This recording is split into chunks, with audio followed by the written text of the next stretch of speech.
नमस्कार दोस्तों, एक नई कहानी में आपका फिर से स्वागत है। आज इस कहानी का नाम है एक फरिश्ता यह भी। तो चलो स्टार्ट करते हैं फटाफट से ये कहानी। मैं कई दिनों से बेरोजगार था। एक एक रुपए की कीमत जैसे करोड़ों लग रही थी। इस उठापटक में था कि कहीं नौकरी लग जाए। आज एक इंटरव्यू था, पर दूसरे शहर जाने के लिए जेब में सिर्फ 10 रुपए थे। मुझे कम से कम 200 रुपए की जरूरत थी। अपने इकलौते इंटरव्यू वाले कपड़े रात में धो, पड़ोसी की प्रेस मांग के तैयार कर पहन, अपनी योग्यताओं की मोटी फाइल बगल में दबाकर 2 बिस्किट खा के निकला। लिफ्ट ले, पैदल जैसे तैसे चिलचिलाती धूप में तरबतर, बस इस उम्मीद में स्टैंड पर पहुंचा कि शायद कोई पहचान वाला मिल जाए जिससे सहायता लेकर इंटरव्यू के स्थान तक पहुंच सकूं। काफी देर खड़े रहने के बाद भी कोई नहीं दिखा। मन में घबराहट और मायूसी थी। क्या करूं? अब कैसे पहुंचूंगा? पास के मंदिर पर जा पहुंचा। दर्शन कर सीढ़ियों पर बैठा था। मेरे पास में ही एक फकीर बैठा था।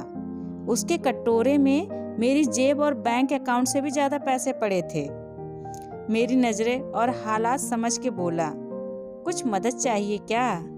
मैं बनावटी मुस्कुराहट के साथ बोला, आप क्या मदद करोगे? वो मुस्कुराता हुआ बोला। मैं चौंक गया। उसे कैसे पता मेरी जरूरत? मैंने कहा, क्यों? शायद आपको जरूरत है, वो गंभीरता से बोला। हाँ है तो, पर तुम्हारा क्या? तुम तो दिन भर मांग के कमाते हो, मैंने उसका पक्ष रखते हुए कहा। वो हंसता हुआ बोला, मैं नहीं मांगता साहब, लोग डाल जाते हैं मेरे कटोरे में पुण्य कमाने के लिए। मैं तो फकीर हूँ, मुझे इनका कोई मोह नहीं। मुझे सिर्फ भूख लगती है, वो भी एक टाइम, और कुछ दवाइयाँ, बस। मैं तो खुद ये सारे पैसे मंदिर की पेटी में डाल देता हूँ। वो सहज था कहते कहते। मैंने हैरानी से पूछा, फिर यहाँ क्यों बैठते हो? जरूरतमंदों की मदद करने, कहते हुए वो मंद मंद मुस्कुरा रहा था। मैं उसका मुंह देखता रह गया। उसने 200 रुपए मेरे हाथ में रख दिए और बोला, जब हो तब लौटा देना। मैं उसका शुक्रिया जताता हुआ वहां से अपने गंतव्य तक पहुंचा। मेरा इंटरव्यू हुआ और सिलेक्शन भी। मैं खुशी खुशी वापस आया। सोचा उस फकीर को धन्यवाद दे दूं। मैं मंदिर पहुंचा। बाहर सीढ़ियों पर भीड़ लगी थी। मैं घुस के अंदर पहुंचा। देखा वही फकीर मरा पड़ा था। मैं भौचक्का रह गया।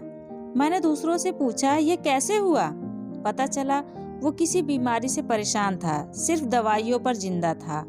आज उसके पास दवाइयाँ नहीं थी और ना उन्हें खरीदने के पैसे। मैं अवाक सा उस फकीर को देख रहा था। अपनी दवाइयों के पैसे वो मुझे दे गया था। जिन पैसों पे उसकी जिंदगी का दामोदार था, उन पैसों से मेरी जिंदगी बना दी थी। भीड़ में से कोई बोला, अच्छा हुआ मर गया, ये भिखारी भी साले बोझ होते हैं, कोई काम के नहीं। मेरी आंखें डबडबा आई। वो भिखारी कहाँ था?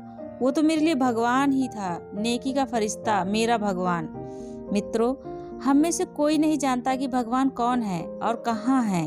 किसने देखा है भगवान को? बस इसी तरह मिल जाते हैं। आशा है कि ये कहानी आपको पसंद आई होगी। अगर पसंद आए तो प्लीज लाइक करें। सो आज के लिए इतना ही। मिलते हैं एक नई कहानी में। देखने के लिए धन्यवाद।